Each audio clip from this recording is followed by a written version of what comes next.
The Soulstream by Angel Torres. Prologue. God help me.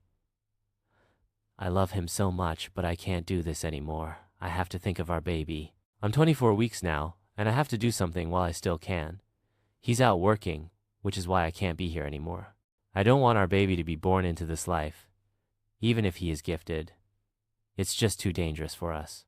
What if one of those things hurts, or even kills our son? How could I live with myself, knowing I could have done something to prevent all of this? I pick up Miguel's picture and kiss it as I finish packing the rest of my things into the suitcase. I can't even leave him a note. I can't even bring myself to write it. He's the love of my life, but he doesn't understand the danger he's putting us in. Last night I cried myself to sleep after our fight. I begged him to let someone else worry about the world so that we can raise our son together. His reply was, "There will be no world for him to live in if I don't find the others before it's too late, Susie. Don't you understand that? His obsession is too much for me to handle in this state." "I'm so sorry," I say, crying again. "I have to go." Chapter 1. Ozzy. Okay, so where do I begin? Well, I'll start with my name. I'm Osmond Drake, a high school freshman at yet another new school, and still trying to figure out who or what I'm going to be. My mom and I just moved. Again. Which means I have to start this entire process all over. Again. Deal with a whole new set of people and their crazy personalities. God, I hate this. Today is my first day of school, and I'm pretty small for my age. I mean, I look like a middle schooler attending college compared to most of the kids here. Jesus, Mom, why are we always moving? It's almost like she's running from something. Every time I ask her, she finds a way to dodge my question, or tell me that it's time for a change, whatever that means. Well, by now I've been through half of my classes, and it's about time for lunch now. As I walk into yet another cafeteria, I take a seat I usually take, all the way in the back. This one has a nice view through a large set of windows to the yard. As I sit down reaching into my book bag for my lunch, I notice 3 seniors walk in, followed by who has to be their girlfriends, and they all proceed to sit a few seats away from me. The short one of the guys asks right away, "Who's the new kid?" One of the girls answers with, "Who cares?" Yeah, who cares indeed. I think to myself, I'd rather be invisible and skate through this school year until my mom decides to move. No point in making any friends just to leave again anyway. This makes me somewhat of a loner, but I don't mind it anymore. I guess I'm beginning to normalize it. I feel their eyes on the side of my head as I eat, and sure enough, as I finish my meal, the largest of the guys is looking my way. He must be their leader, because as soon as I look their way, he slams his hand down and yells, "Hey, new kid," he calls out. "Who, me?" I ask, knowing damn well he is talking to me. "Yeah, you. Come here," the brute says, gesturing with his finger. So I get up and walk over. "What's this, an invite to the cool kids table?" I say jokingly. "Not wise to be a smartass as a first impression, kid. What's your name? Where you from?" he blurts. "Ozzy, and I'm from all over, really," I answer. He says, getting up from the table. Then he leans in and says, "You came to the wrong school, bright boy." As he gets in my face, he suddenly turns to his crew and says, "Let's get out of here. We'll catch up later, sunshine," and walks away. Wow, I think. What a freaking weirdo. And what the hell does he mean by bright boy? Chapter 2. Mr. Stevenson. There's a new kid in today, Osmond Drake, and the light in him is the brightest I've ever seen. He's bound to attract unwanted attention. I have to get to him before they do. They are the darkness found in humans that you can't explain, the child that is just born bad, and yet has the sweetest parents in the world. They are the demon-infected soul sites that live in the Soulstream.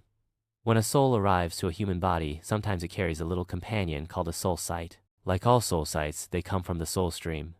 Some of these live closer to hell, just as some live closer to heaven. Demons use these soul sites as a way into our world of the living. Because of the parasitic ability to latch onto souls, these demons are able to take a human host, to possess them. Me, on the other hand, I'm something different. There are soul sites that latch onto angels who visit us here on Earth. Angels notice them and just swipe them off, but not without having some of their divine light absorbed by them. I was one of the lucky ones to obtain one of these angelic endowed soul sites. I was found and taught by another with the same ability. She taught me to use this gift to help rid humanity of this demon infestation, this plague of the soul, of this darkness that hates the light so much. It will extinguish it at any cost. This boy, Osmond Drake, however, has a special light that is almost blinding. Unfortunately, the demons are able to see the light. To them, the light is unbearable and almost painful.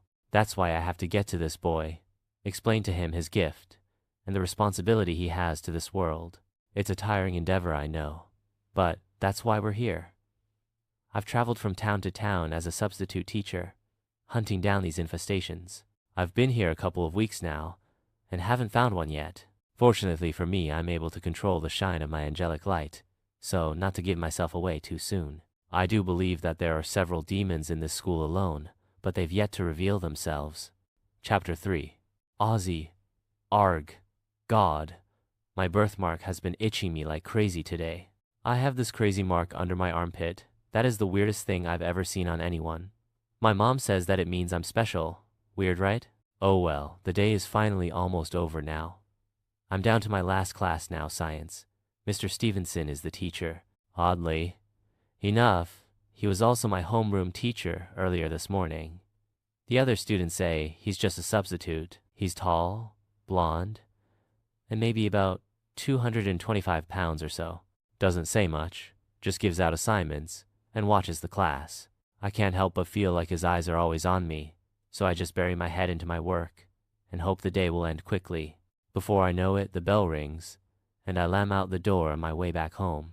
I can't wait to veg on my couch, play some mind-numbing video games, and, eat some Hot Pockets, yeah. It's the little things in life. I grab the straps of my backpack and sprint down the street. I come up on some woods between my house and where I am, so I decide to cut through. This was a bad idea if I ever had one, because as soon as I pass a large tree I trip. Smash! I eat dirt. When I roll over to see what I tripped over, there are 3 figures standing over me. I told you we'd catch up. It was that punk from the lunchroom. Dude, what the hell is your problem? I told him as I picked myself up and dust off the dirt. I'm here to put your lights out, bright boy, he yells. I'm so sick and tired of this macho BS that I let of my mouth a check that I'm not so ready to cash. Okay, you want to fight? Fine, let's fight. Let's just get this over with already. I put my hands up ready for a fight, or at least a beat down, but not for this. He smiles, hunches his back over, and his spine begins to ripple. Then his fingers become long red claws. What the hell are you? I yell and begin backing up. I'm your end, he howls in a demonic voice that comes out of nowhere. Then the crazy bastard jumps at me with 2 slashes that nearly decapitate me. My shirt gets slashed, and I'm cut across my chest as I end up back on the ground. Just kill him already, I'm starved, says one of the punks behind him. The monster runs at me for the kill. I don't know what to do. I just stick my hand out at the last second to stop him, and to my surprise, I did. Arg! Erge! Monster Boy is stuck at the end of my arm with a blank look on his face, and my hand is in his chest. Holy shish, I hear a different soothing voice. You have a hold of it. Now pull it out, boy. Pull. So I do, and with all my might. What is in my hand is insane.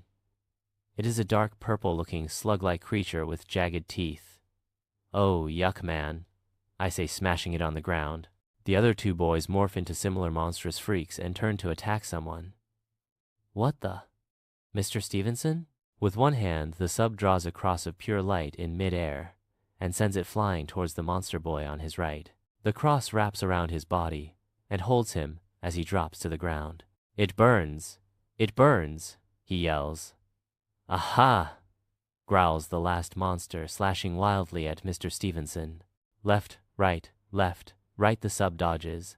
Then, with almost lightning speed, Mr. Stevenson grabs the monster's wrist, pulls back, and rolls until he is on top.